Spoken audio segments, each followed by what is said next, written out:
Hey collective, it's Ron over here at Becoming Enlightened Together. I thought I was just going to go ahead and try something a little different. Actually, I'm reverting back to my original content in terms of focusing on the runes. At least what I'm going to do is I'm going to do the runes separately and then a tarot reading afterwards. For the same, whatever, I guess you could say that whatever energy decides to pop up. So it may be exactly the same like it has been, and or it may not be. It really depends on spirit. But the point is that my videos, anytime they're over like 25 minutes, my phone is not allowing them to be posted on here. So I don't know if somebody's, messing with me. I mean, I know somebody is. Somebody's hijacked all of my electronics, and that's been for some time. I've been letting them know that I know, but the powers that be and everything else, it's just, I don't want to say they're dragging their feet with everything, but it just seems to go on and on and on. So I'm still waiting for my justice. In the meantime, I just improvise, adapt, and overcome. Just try to make things happen the best I can with what I have. Okay? I'm still out here in the great outdoors, and I'm still trying to be consistent daily. I missed a couple of days over the last almost 3 months, but that was because I had things that were beyond my control come up. And even though this is one of those things, this is my way of improvising. I'm keeping them short and sweet. Okay, so let's look at the energy for Friday. Now we're going to go ahead and start basically with we'll just start with the overall energy for the week, since tomorrow's the last day of the week, Saturday. Okay, so Othala in the reverse. Now the overall energy is pretty nasty. With Othala in the reverse, forgive me, it's a little bit windy out here. So Othala in the reverse talks about hassles and recklessness, frustration, possible legal problems, and slavery and prejudice. Bad karma, totalitarianism, poverty, homelessness, and something that is binding them. They're bound by their addictions and so on. So this is definitely not talking about my collective. This is the energy of the karmic or karmics with an S that are still working behind the scenes, in the shadows in our lives. Okay. And with the end of this cycle drawing near for some of us, those people are about to be revealed. Remember, nothing done in secret is going to remain that way for long. It will all be revealed according to God's word, or the word in the canonical version of the Bible, and so on. Okay, so all things done in secret will be revealed, and we're starting to see those things happen now. Now, in terms of the pre-pull energy, so on Sunday, I always do an entire week in advance, we pulled out Radho in the reverse. One way to look at this energy in this particular case is everything to my left, is actually negative. Okay? Everything to my right is very positive, or at the very least, it's neutral in its nature. Okay, so it's a very balanced read. Yet again, we've gotten several of those this week, and it doesn't happen often. Okay, so it's supernatural in and of itself. All right, so with Radho as our Friday pull in the reverse, that also talks about delays, the upset of plans and crisis, unexpected travel. Talks about a sense of rigidity, feelings in stasis, not being able to move, maybe feeling or acting actually in an unjust way. Sense of injustice is predominant here. Talks about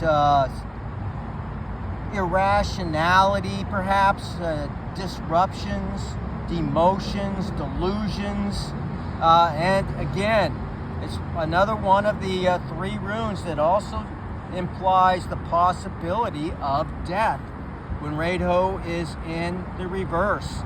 And I told you yesterday, the day before, that one of the runes we pulled. I know that, for example, Iwas does talk about the death also. It's like the death card.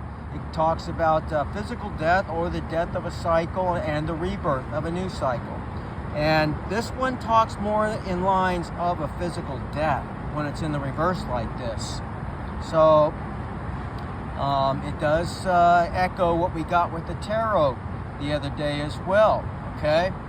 So unfortunately, somebody who's been doing all this behind the scenes black magic and sacrificial crap and all the other stuff that these people are trying to do instead of working, you know, they're trying to steal the fruits of other people's labors. Well, at least in some cases, some of them are going to be speaking directly with their creator very soon. Now, we also got Gibo, but in this case, Gibo is in the reverse.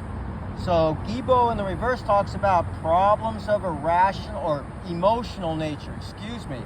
It also talks about greed, feeling lonely or loneliness, a sense of dependence, maybe over-sacrifice, obligations, toil, bribery, and privation, okay?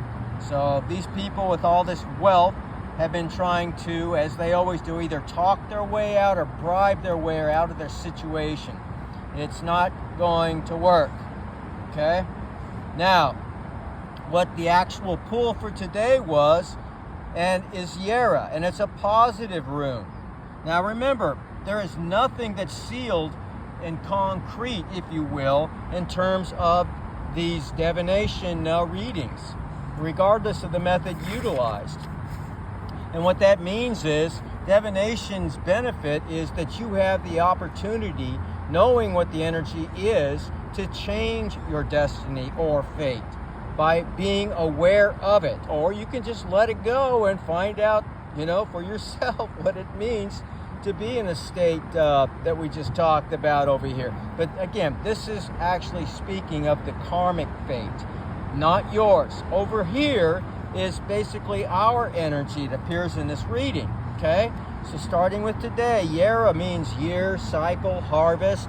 It talks about the fruits of one's labors actually becoming manifest. So we are seeing the positive benefits, they are seeing the negative. And it could have something to do with the legal problems we see down here with Othala and the negative, okay? Because this also talks about over here just the opposite. It talks about prosperity. It talks about creativity instead of lack of creativity, and breakthroughs and stagnation. It talks about success and prosperity, as I've already stated. The exact opposite of what we got here for Othala, for the overall energy, which is basically the overall energy, it seems, of the karmics that we've been picking up so much on this week, okay? All right, now the other influence, and that's what Gibo in the reverse was. This is one influence. It's the negative, or the devil on your shoulder. The angel on our shoulder in this case was Birchka, or Berkana, but it does stand for Birchka. Now Birchka is just one of many names for the birch goddess, the great feminine, if you will. So Birchka is her name. It speaks about purity. It speaks about the mother, great mother. It talks about fertility. It talks about growth and renewal. It talks about liberation, desire, and growth, renewal, regeneration, new beginnings. It talks about arousal, love affairs. It talks about newness, if you will. So it's got a lot of very, very positive connotations attached to it, okay, or aspects attached to it. Again, this is the collective energy. I know this to be true. Whoops. So as long as you're vibrating at a higher resonance, you can expect these kinds of energies very, very quickly to start manifesting in your reality, okay? Now, the past energy is basically that of Manas, And manas, whoops, there it is. I'm sorry, it's hard to see because I got the glare of the sun right behind me right now.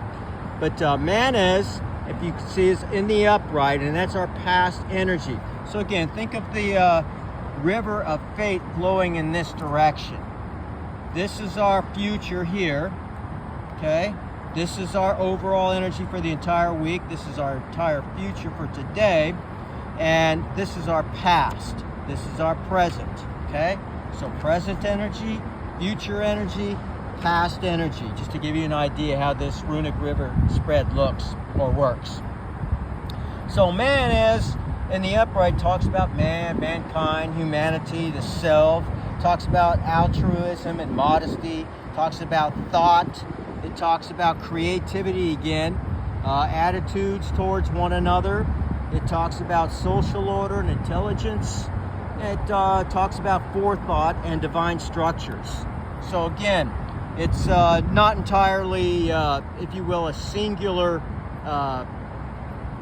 thing in terms of its positivity, but overall it speaks, and collectively it speaks of, very, very positive attributes and so on, or traits or characteristics that we can expect. So the overall energy is, it's not looking so good at all for the karmics. It's looking very, very good in the future for the collective, okay? So let's look at our, if you will, our future energy for today, and that is ISA. Now ISA stands for, just like it sounds like, ice, frozen, stasis, energy losses, focus. If you know anything about the laws of thermodynamics, you know that there's this thing called absolute zero. And absolute zero is where at the molecular level all atoms cease to vibrate.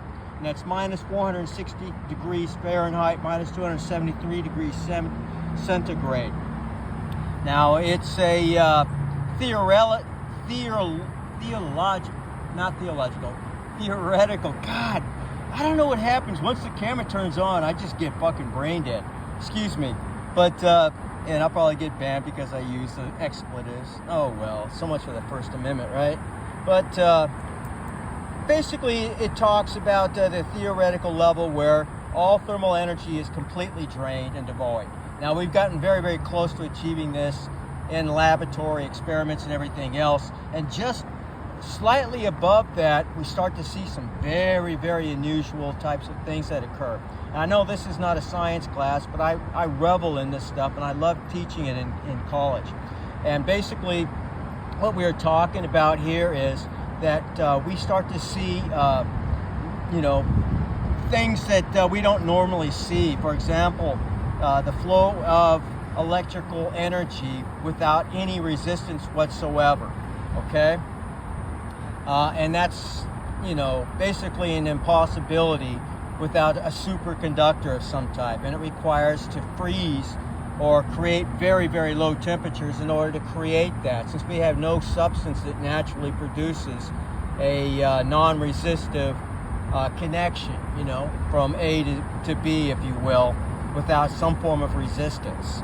So we also see things such as levitation, or if you will, the reversal of, gravity, anti-gravity, or perhaps another and more accurate way of putting it, instead of gravity, it's just a reverse, if you will, of magnetism. So, and that's a whole nother subject, but that's what we're talking about in terms of energy when we look at this rune. Now, magically, it can actually help you by repeating the, saying the name and thinking of over and over and over again to help cool yourself down and stuff like that. I mean, that's just one of many different meanings and uses for this particular rune in magic. But it talks about also ill feelings, challenges and frustrations, psychological blocks to thought or activity, grievances, standstills in our activity or thinking. And it's also reminding us it's a time to turn inward and wait for our answers, or seeking clarity and listening to our intuition. Okay, that's where all of us should be right now, actually, and daily, in fact. We should be doing this quite frequently. So overall, the energy is quite good in terms of what the collective can expect. As long as you guys are continuing to do your work, your inner work on your shadows and things of that nature. You know, you're keeping up your spiritual cleansing, you're doing your prayers, your mantras, and you're praying and meditating, and you know, all the good things that help us to stay at a very, very high resonation with our frequency. Then you can expect what you see in this. Okay, so that's where I'm going to stop for today, collective. I hope everybody has a wonderful Friday, getting ready for their weekend and everything else. I'll go ahead and do a tarot for today as well here in a few moments. Okay, until then, you guys take care, and as always, we'll see you in Valhalla, but not until much later. Okay, bye.